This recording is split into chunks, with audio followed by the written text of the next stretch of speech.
أعوذ بالله من الشيطان الرجيم. بسم الله الرحمن الرحيم. قال فما خطبكم أيها المرسلون؟ قالوا إنا أرسلنا إلى قوم مجرمين لنرسل عليهم حجارة من طين مسومة عند ربك للمسرفين فأخرجنا من كان فيها من المؤمنين فما وجدنا فيها غير بيت من المسلمين وتركنا فيها آية للذين يخافون العذاب الأليم. صدق الله العظيم. قال فما خطبكم أيها المرسلون؟ ابراہیم نے کہا اللہ کے بھیجے ہوئے فرشتوں تم کس مہم پر ہو؟ قالوا انا ارسلنا الى قوم مجرمین، انہوں نے کہا ہمیں کچھ مجرم لوگوں کے پاس بھیجا گیا ہے. لنرسل علیہم حجارۃ من طین، تاکہ ہم ان پر پکی مٹی کے پتھر برسائیں. مسومۃ عند ربک للمسرفین، جن پر حد سے گزرے ہوئے لوگوں کے لیے تمہارے پروردگار کے پاس سے خاص نشان بھی لگا ہوگا. آج جو آیات مبارکہ تلاوت کی گئی ہیں یہ سورۃ الذاریات کی آیات ہیں اور 27ویں پارے کی ابتدائی آیات ہیں. ان آیات مبارکہ میں سیدنا لوط علیہ السلام کی قوم کی ہلاکت کا واقعہ اللہ تعالیٰ نے بیان فرمایا ہے. ان آیات سے پہلے جو آیات گزری ہیں ان میں سیدنا ابراہیم خلیل اللہ علیہ السلام کے معزز مہمانوں کا تذکرہ تھا، اور در حقیقت وہ لوط علیہ السلام کے واقعے کی تمہید میں اللہ تعالیٰ نے واقعہ ذکر فرمایا ہے کہ حضرت ابراہیم علیہ السلام کے پاس میں کچھ معزز مہمان آئے. انہوں نے آنے کے بعد سلام کیا. حضرت ابراہیم علیہ السلام نے ان کا سلام کا جواب دیا اور پھر فوراً ہی خاموشی سے اپنے گھر میں اندر تشریف لے گئے اور ایک بھنا ہوا تلا ہوا ایک بچھڑا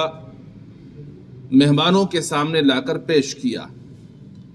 لیکن مہمانوں نے اس کھانے کی طرف ہاتھ نہیں بڑھایا تو حضرت ابراہیم علیہ السلام کو ڈر اور خوف محسوس ہوا، کیونکہ اس زمانے کے اندر یہ دستور تھا کہ جو کوئی کسی کے گھر میں مہمان بن کر جاتا، اگر وہ اس کے گھر میں سے مہمانی میں کے طور پر کچھ بھی نہیں کھاتا، یہ سمجھا جاتا تھا کہ یہ شخص برے ارادے سے آیا ہے. کہ اس زمانے کے چور اگر کسی کے گھر میں کھا لیا کرتے تھے تو اس گھر میں چوری نہیں کرتے تھے کہ یہ نمک حرامی ہوگی. تو اس لیے وہ سمجھے کہ شاید یہ بری نیت سے آئے ہیں. لیکن فوراً ہی فرشتوں نے کہا کہ ہم اللہ تبارک و تعالیٰ کی طرف سے بھیجے ہوئے فرشتے ہیں اور ہمیں مجرم قوم کی طرف، لوط علیہ السلام کی قوم کی طرف بھیجا گیا ہے. اور پھر انہوں نے ابراہیم علیہ السلام کو بیٹے اسحاق کی خوشخبری دی اور ساتھ ہی پوتے یعقوب علیہ السلام کی خوشخبری بھی دی. اس کے بعد میں جب حضرت ابراہیم علیہ السلام کو معلوم ہو گیا کہ بھئی یہ جو معزز مہمان ہیں یہ کوئی انسان نہیں بلکہ در حقیقت یہ فرشتے ہیں اور یہ خود کہہ رہے ہیں کہ ہمیں تو لوط علیہ السلام کی قوم کی طرف بھیجا گیا ہے، تو پھر ابراہیم علیہ السلام نے دریافت فرمایا کہ اے اللہ کی طرف سے بھیجے ہوئے فرشتوں، تم یہ تو بتاؤ تم کس مہم پر ہو؟ بھئی اگر بیٹے کی ہی خوشخبری دینی تھی تو اس کے لیے ایک فرشتہ کافی تھا، تم تو پوری جماعت آئی ہو، بعض روایات میں 3 کا ذکر ہے، بعض روایات میں 7 کا بھی ذکر ہے، تم تو پوری جماعت کی جماعت ہو، اور تم جب آسمان سے اترے ہو اور جماعت کی جماعت ہو پوری، اس کا مطلب یہ ہے کوئی اہم مہم ہے تمہاری، کوئی اس سے اہم ارادے کے لیے اللہ تعالیٰ نے تمہیں یہاں بھیجا ہے، بتاؤ تو صحیح کیا مہم ہے تمہاری؟ تو فرشتوں نے جواب میں کہا کہ ہمیں کچھ مجرم لوگوں کے پاس بھیجا گیا ہے، اور اس لیے بھیجا گیا ہے تاکہ ہم ان پر پکی مٹی کے پتھر برسائیں۔ پکی مٹی کے پتھر کیسے؟ جیسا کہ کمہار ہوتا ہے کہ کمہار پہلے مٹی کے برتن بناتا ہے، اور برتن بنانے کے بعد پھر اس کو آگ میں تپا کر، آگ میں پکا کر اس کو پکا کرتا ہے، تو اس طرح سے اللہ تبارک و تعالیٰ نے ہمیں بھیجا ہے تاکہ ہم ان پر پکی مٹی کے پتھر برسائیں، اور وہ پتھر ایسے ہوں گے کہ ان پتھروں کے اوپر نام بھی لکھا ہوا ہوگا، یعنی اللہ تبارک و تعالیٰ کے علم میں ہوگا کہ یہ پتھر کون سے مجرم کے لگنا ہے، وہ سب اللہ کے علم میں ہے۔ فرشتوں نے بتایا کہ ہمیں اس لیے بھیجا گیا ہے۔ ابراہیم یعنی لوط علیہ السلام کی قوم برائی کے اندر مبتلا تھی، حد سے گزرنے والے لوگ تھے، جہاں ان میں اور بہت ساری برائیاں تھیں، ان میں سے ایک خطرناک بیماری اور خطرناک برائی ان کے اندر یہ تھی کہ وہ ہم جنس پرست تھے، یعنی مردوں سے اپنی خواہش کو پورا کرتے تھے، اور یہ گناہ ان سے پہلے کسی اور قوم نے نہیں کیا تھا، یعنی اس برائی کو ایجاد کرنے والے، اس گناہ کے موجد یہی لوط علیہ السلام کی قوم ہے۔ حضرت لوط علیہ السلام 30-40 سال تک مسلسل ان کو سمجھاتے رہے، لیکن قوم اپنی حرکت سے باز نہیں آئی، اور مردوں سے ہی اپنی خواہش کو پورا کرتے رہے۔ اور یہ جو قوم برائی کے اندر مبتلا تھی، یہ علاقہ ہے سدوم کا، جسے آج کے زمانے میں بحر میت کہا جاتا ہے، اور یہ سدوم کے جس علاقے کے اندر تھے اس میں کئی بڑے بڑے شہر آتے تھے، اور کئی لاکھ کی آبادی تھی، ایسا نہیں کہ 2-4 لوگ تھے، کئی لاکھ کی آبادی تھی جو اس گناہ کے اندر، قبیح برائی کے اندر مبتلا تھے۔ تو اللہ تبارک و تعالیٰ نے اس قوم کی ہدایت کے لیے لوط علیہ السلام کو بھیجا تھا، لیکن وہ قوم باز نہیں آئے، بالآخر اللہ تعالیٰ نے فرشتوں کو عذاب کے لیے بھیج دیا۔ اچھا، جب فرشتوں نے حضرت ابراہیم علیہ السلام سے فرمایا کہ ہم اس لیے بھیجے گئے ہیں، تو انہوں نے سورہ عنکبوت کے اندر انہوں نے فرمایا کہ بھائی اس قوم کے اندر تو میرا بھتیجا اور اللہ کا پیغمبر لوط بھی ہے۔ تو انہوں نے کہا کہ ہمارے علم میں ہے کہ لوط بھی ہے اس میں، اور اس میں ایمان والے بھی ہیں، ہم جو ہے ان کو بچا لیں گے، لَنُنَجِّيَنَّهُ وَأَهْلَهُ إِلَّا امْرَأَتَهُ، کہ ہم ان کو نجات دیں گے اور ان کو گھر والوں کو نجات دیں گے، مگر ان کی جو بیوی ہے وہ نہیں بچ پائے گی۔ لوط علیہ السلام نے اپنی بیوی کو بہت سمجھایا، لیکن وہ بیوی باز نہیں آئی، اور وہ ان کی مدد کرتی رہی ان کے برائی کے اندر۔ چنانچہ جب اللہ کا عذاب نازل ہوا تو وہ بھی اس عذاب سے بچ نہیں پائی۔ اور قرآن کریم میں دوسری جگہ پر ہے کہ اللہ تبارک و تعالیٰ نے حکم دیا تھا لوط علیہ السلام کو کہ رات کے آخر حصے میں آپ یہاں سے نکل جائیے، شہر چھوڑ دیجیے اپنا، اور ساتھ میں ایمان والوں کو بھی لے لیجیے۔ تو ان کی بیوی بھی ساتھ چلی کچھ دور، لیکن پھر اس نے پیچھے مڑ کر دیکھا، اور اس کے بھی ایک پتھر آ کر لگا، اور وہ بھی ہلاک ہونے والی قوم میں شامل ہو گئی۔ فرمایا قال فما خطبكم ایھا المرسلون، ابراہیم علیہ السلام نے فرمایا اللہ کے بھیجے ہوئے فرشتوں تم کس مہم پر ہو؟ قالوا انا ارسلنا الى قوم مجرمین، انہوں نے کہا ہمیں کچھ مجرم لوگوں کے پاس بھیجا گیا ہے، لنرسل علیہم حجارۃ من طین، تاکہ ہم ان پر پکی مٹی کے پتھر برسائیں، مسومۃ عند ربک للمسرفین، جن پر حد سے گزرے ہوئے لوگوں کے لیے تمہارے پروردگار کے پاس سے خاص نشان بھی لگا ہوگا۔ فَأَخْرَجْنَا مَنْ كَانَ فِيهَا مِنَ الْمُؤْمِنِينَ، پھر ہوا یہ کہ اس بستی میں جو کوئی مومن تھا اس کو ہم نے وہاں سے نکال لیا۔ مومن کون تھا؟ ایک تو لوط علیہ السلام ہے، اور بعض روایات میں آتا ہے 2 بیٹیاں تھیں لوط علیہ السلام کی، اور چند حضرات تھے ایسے جو ایمان لے کر آئے تھے، صرف ان کو اس بستی سے نکالا گیا، باقی سارے کے سارے ہلاک ہو گئے۔ فما وجدنا فیہا غیر بیت من المسلمین، اور اس میں ایک گھر کے سوا ہم نے کسی اور گھر کو مومن نہیں پایا۔ ایک گھر کون سا تھا؟ وہ گھرانہ ہے لوط علیہ السلام کا، صرف وہ گھر تھا مومنوں کا، باقی کوئی اور گھر ہم نے ایمان والوں کا نہیں پایا۔ علماء کرام نے لکھا ہے کہ ایک بہت بڑی سی حویلی تھی، اسی حویلی میں لوط علیہ السلام بھی رہ رہے ہیں، اور دوسرے کمرے بنے ہوئے ہیں، اس کے اندر جو ایمان والے لوگ تھے وہ بھی رہ رہے تھے۔ تو پورا حویلی جو ہوتی ہے پورا ایک ہی گھرانہ کہلاتا ہے۔ تو اللہ تعالیٰ نے جو یہ ارشاد فرمایا کہ ایک گھر کے سوا ہم نے کسی اور گھر کو مومن نہیں پایا، تو مراد وہی ہے کہ وہ جو پوری حویلی تھی، اس حویلی کے اندر جتنے بھی ایمان والے لوگ تھے بس وہی گھرانہ ایمان والوں کا تھا، اللہ نے ان کو بچا لیا، باقی سارے کے سارے ہلاک ہو گئے۔ اچھا، یہاں پر تو ذکر ہے کہ اللہ تبارک و تعالیٰ نے اس قوم کے اوپر جو عذاب نازل فرمایا ہے کہ پکی مٹی کے پتھر برسانے کا حکم تھا، لیکن قرآن کریم کے اندر اور بھی مختلف عذابوں کا ذکر ملتا ہے۔ سورہ قمر کے اندر ہے فَطَمَسْنَا أَعْيُنَهُمْ، اللہ تبارک و تعالیٰ نے ان کی آنکھوں کی بینائی کو چھین دیا، لمحے کے اندر وہ سارے کے سارے اندھے ہو گئے۔ ایک جگہ ہے کہ ایک چیخ نے، ایک پکار نے ان کے کلیجوں کو پھاڑ دیا، یعنی اس طرح کی چیخ حضرت جبریل علیہ السلام نے ماری، اس چیخ کی وجہ سے ان کے کلیجے پھٹ گئے۔ اور 2 جگہ پر ہے قرآن کریم کے اندر کہ ان کی بستی کو الٹ دیا گیا، فَجَعَلْنَا عَالِيَهَا سَافِلَهَا، ان کی بستی کو الٹ دیا گیا، نیچے کے حصے کو اوپر اٹھا کر لے گئے اور اس کو پلٹ دیا۔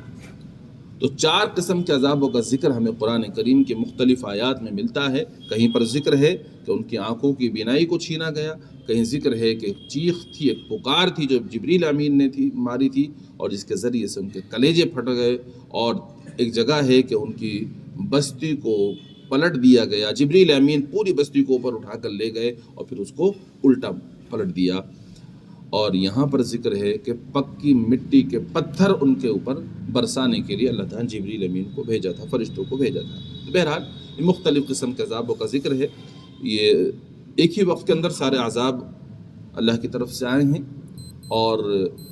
بستی کو پلٹنے کا جو عذاب ہے آپ سمجھ ہی سکتے ہیں، کیونکہ اللہ تبارک و تعالیٰ نے انسانوں کے اندر ایک خواہش رکھی ہے۔ ہر ایک انسان جب جوانی کی دہلیز پر قدم رکھتا ہے تو اس کا دل چاہتا ہے کہ میں اپنی جنسی خواہش کو پورا کروں، اور جنسی خواہش کو پورا کرنے کا اللہ تعالیٰ نے صرف ایک ذریعہ رکھا ہے، اس کے علاوہ کوئی بھی ذریعہ نہیں ہے، اور وہ ذریعہ ہے نکاح کرنا، اور نکاح کے ذریعے سے جو اللہ تبارک و تعالیٰ نے عورتیں بنائی ہیں جن کو بیوی بنایا گیا، ان کے سے اپنی خواہش کو پورا کرنا، اور اس میں خواہش کو پورا کرنے کا بھی اللہ تبارک و تعالیٰ نے ایک ہی راستہ رکھا ہے، اور قرآن میں فرمایا نساؤکم حرث لکم فأتوا حرثکم انا شئتم، کہ تمہاری بیویاں تمہاری کھیتیاں ہیں، تم اپنی کھیتیوں میں جہاں سے چاہو وہاں سے آؤ۔ اور کھیتی کا جو مقام ہے وہ صرف وہ مقام ہے جہاں سے بچے کی ولادت ہوتی ہے، یہ بچے کی ولادت ہونا ہی یہی در حقیقت کھیتی ہے انسانوں کی، کہ انسان اسی راستے سے نسل انسانی کی بڑھوتری ہوتی ہے۔ تو یہی ایک راستہ ہے مردوں کا اور عورت کا اپنی خواہش کو پورا کرنے کا، اس کے علاوہ کوئی اور دوسرا راستہ کوئی اختیار کرتا ہے تو وہ شریعت مطہرہ میں حرام قرار دیا گیا ہے۔ تفصیل میں نہیں جا رہا، میں نے اشارہ آپ کو کر دیا ہے۔ اس کے علاوہ جتنے بھی راستے ہیں خواہش پوری کرنے کے، تمام راستے حرام ہیں، ناجائز ہیں، گناہ کبیرہ ہیں، جن کے اندر بہت سارے نوجوان مبتلا ہو رہے ہیں۔ اللہ ہر ایک ایمان والے کی اپنے فضل سے حفاظت فرما لے۔ اور خاص طور پر جو پخانے کا مقام ہے جس میں وہ لوگ اپنی خواہش کو پورا کیا کرتے تھے، لوط علیہ السلام کی قوم، اللہ تبارک و تعالیٰ نے اسی سخت ترین گناہ کے اندر مبتلا ہونے کی وجہ سے اس قوم پر آسمان سے عذاب نازل فرمایا تھا، اور بستی کو اسی لیے الٹا کیا گیا تھا کہ وہ الٹے طریقے سے خواہش کو پورا کر رہے تھے۔ آج نبی کریم صلی اللہ تعالی علیہ وآلہ وسلم کی دعاؤں کی برکت سے ہم لوگ عذاب سے بچے ہوئے ہیں، ورنہ اللہ تبارک و تعالی معاف فرمائے، جتنے گناہوں اور نافرمانیوں کی وجہ سے پچھلے قوموں کے اوپر عذاب نازل ہوئے ہیں، ان گناہوں کے اندر آج امت مبتلا ہے اور ان سے زیادہ مبتلا ہو رہی ہے۔ تو ہم یہ نہ دیکھیں کہ عذاب نہیں آ رہا، ہم یہ نہ دیکھیں کہ عذاب نہیں آ رہا ہے، کیونکہ عذاب تو عمومی عذاب اس امت پر نہیں آئے گا، اس طرح پچھلی قومیں ہلاک ہوئی ہیں، لیکن جب عذاب ان قوموں کے اوپر آیا ہے، نافرمانیوں کی وجہ سے آیا ہے، تو یہ سمجھ لیں کہ ہم اس عذاب سے پکڑ سے بچ نہیں سکتے، یہاں نہیں تو آخرت میں تو پکڑ ہو کر رہے گی۔ اس لیے خدا کے واسطے اپنے آپ کو گناہوں سے بچا کر رکھیں، ہر ایک قسم کے گناہ سے بچائیں، خاص طور پر ان گناہوں سے جن گناہوں کی وجہ سے پچھلی قوموں پر عذاب آئے ہیں۔ اللہ تعالیٰ نے قرآن مقدس کے اندر ان قوموں کے واقعات کو جو ذکر فرمایا وہ قصے کہانی کے طور پر نہیں ہے کہ ہم ان کو سنیں، ہم ان کو پڑھیں اور بس ہاں وہ ایک قوم تھی، اس پر اللہ کا عذاب نازل ہوا اور سرسری طور پر گزر جائے، نہیں، بلکہ اللہ تبارک و تعالیٰ نے اس سارے واقعات اس لیے بیان فرمائے ہیں تاکہ ہم ان سے عبرت اور نصیحت حاصل کریں۔ چنانچہ فرمایا وَتَرَكْنَا فِيهَا آيَةً لِلَّذِينَ يَخَافُونَ الْعَذَابَ الْعَلِيمَ، اور ہم نے اس بستی میں ان لوگوں کے لیے عبرت کی ایک نشانی چھوڑ دی جو دردناک عذاب سے ڈرتے ہوں۔ جو لوگ بھی دردناک عذاب سے ڈرتے ہوں ان کے لیے ہم نے اس بستی کے اندر ایک ہم نے نشانی چھوڑ دی۔ نشانی کیا ہے؟ وہ آج بھی بحر میت موجود ہے، اس دریا کے اندر آپ کو کوئی بھی جاندار چیز زندہ نظر نہیں آئے گی، پانی بھی اچھا نہیں ہے اور اس میں کوئی بھی چیز زندہ نہیں رہ سکتی۔ لوگ جاتے ہیں پکنک منانے، سیر و تفریح کرنے جاتے ہیں، وہ جگہ ہے جن پر اللہ کا عذاب نازل ہوا، وہ سیر و تفریح کے لیے نہیں ہوتی ہیں بلکہ وہ جگہ ہے اس لیے ہیں کہ ان سے دیکھ کر ہم نصیحت حاصل کریں۔ بلکہ نبی کریم صلی اللہ علیہ وسلم کا معمول تھا کہ آپ ایسی جگہوں پر نگاہوں کو نیچی کر کے اور کپڑا ڈال کر اپنے سر مبارک پر تیزی کے ساتھ میں گزر جایا کرتے تھے۔ ہمیں بھی ایسی جگہوں سے عبرت اور نصیحت حاصل کرنی چاہیے، وہ جگہیں پکنک منانے گھومنے کی نہیں ہیں، اور ڈرنا چاہیے کہ یہ وہ سرزمین ہے جس پر اللہ کی نافرمانی کی وجہ سے قوم پر عذاب نازل ہوا، میں کون سا اللہ کی نافرمانی سے بچا ہوا ہوں، کہیں ایسا نہ ہو کہ میرے اوپر بھی اللہ کا عذاب نازل ہو جائے۔ اس لیے ایسی بستیوں میں جانے سے ہمیں اپنے آپ کو بچانا چاہیے۔ بہرحال یہ سیدنا لوط علیہ السلام کی قوم کی ہلاکت کے لیے جو فرشتوں کو اللہ تبارک و تعالیٰ نے بھیجا تھا، ان کا تذکرہ ان آیات میں آپ حضرات نے سماعت فرمایا، اور بہت سی باتیں آیات کے ذیل میں آپ حضرات کے سامنے آئی ہیں۔ خصوصی بات یہی ہے کہ اپنی جو خواہش پورا کرنے کا واحد راستہ ہے، اس کے علاوہ کسی اور ذریعے سے خواہش پورا کرنے سے ہر ایک کو ہمیں اپنے آپ کو بچانا ہے تاکہ ہم اللہ کی پکڑ سے اور اللہ کے عذاب سے محفوظ رہیں۔ اللہ تعالیٰ سے دعا ہے اپنا فضل فرما کر ہم سب کو ہر قسم کے گناہوں سے بچنے کی توفیق مرحمت فرمائے۔ سبحان اللہ بحمدہ، سبحانک اللہم بحمدک، ونشہد ان لا الہ الا انت، نستغفرک ونتوب الیک۔ سبحان ربک رب العزة عما یصفون، وسلام علی المرسلین، والحمد للہ رب العالمین۔